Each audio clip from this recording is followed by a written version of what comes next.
زکوٰۃ کے بارے میں گفتگو جاری و ساری ہے۔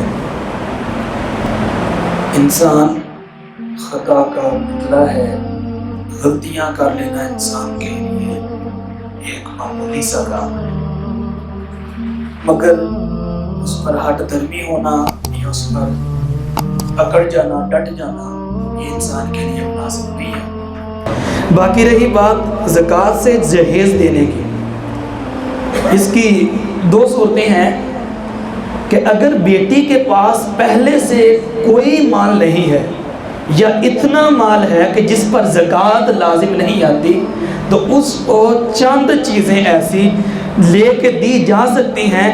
یاد رہے کہ وہ اتنی چیزیں ہوں کہ جن کو جمع کر کے اتنے پیسے نہ بنے کہ جن پر زکوٰۃ لازم ہو جائے، اتنی کم چیزیں ہوں جن پر زکوٰۃ لازم نہ آئے۔ آج کل لاکھوں روپے میں جہیز بن رہے ہیں، تو لاکھوں روپے میں جب جہیز بنے گا، میکسیمم 65 سے 70 ہزار روپے مقدار ہے کہ جس کے پاس 60 سے 70 ہزار روپے اس کی جمع پونجی ہے، اس پر زکوٰۃ لازم ہوتی ہے۔ تو اتنے سے پیسوں پر اگر آپ لے کر دیں گے یا اس کی ملکیت پر اتنی سے پیسے ہوں گے تو پھر اس کو لے کے دینا جائز ہے۔ جب اس کی حد کراس کریں گے تو اس وقت لے کے دینا جائز نہیں ہے۔ باقی معاملہ جہیز کا رہا۔ جہیز آج کل اس کو اتنا برا استعمال کیا گیا ہے کہ ہماری بہنیں، ہماری بیٹیاں صرف اسی ہی کی وجہ سے اپنے گھر میں بیٹھی ہیں، ان کی شادیاں نہیں ہو پا رہی، داماد لسٹیں بنا کر دے رہے ہیں، سسرال لسٹیں بنا کر دے رہے ہیں کہ جہیز میں یہ چیزیں لاؤ گے تو تب ہم اس سے نکاح کریں گے۔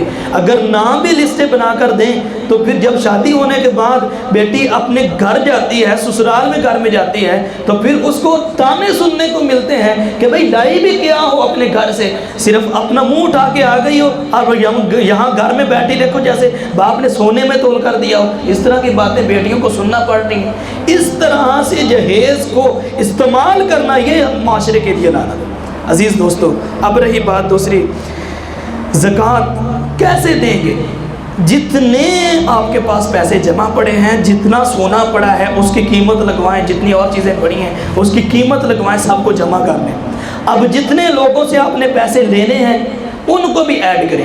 اب جتنے لوگوں کو آپ نے قرض دینا ہے ان کو اس سے منفی کر لیں۔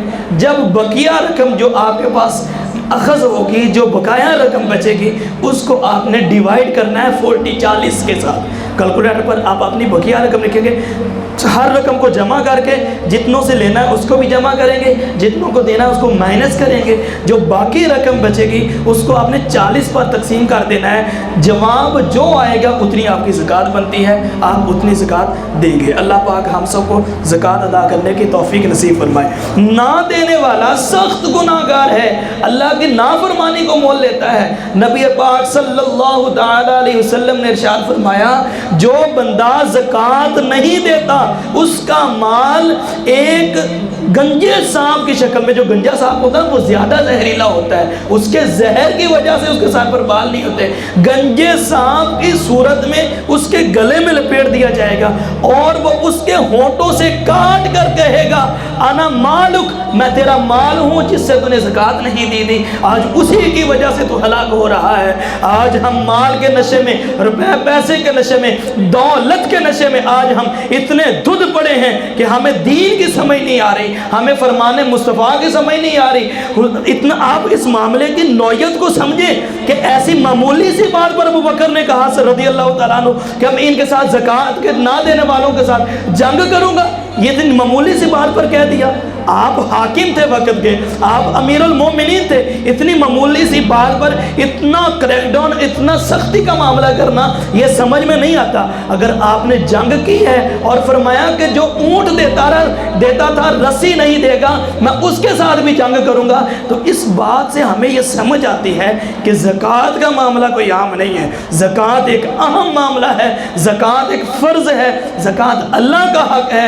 علماء کرام اس کی مثال کچھ یوں بھی ارشاد فرماتے ہیں کہ کسی نے، آپ نے مجھ سے قرضہ لینا ہو نا، تو آپ میرا گریبان پکڑ کر مجھ سے مانگ سکتے ہیں، لیکن اگر میں نے زکوٰۃ دینی ہے تو معاشرے میں ایک ہی غریب کیوں نہ ہو وہ کسی کا گریبان پکڑ کر زکوٰۃ نہیں مانگ سکتا۔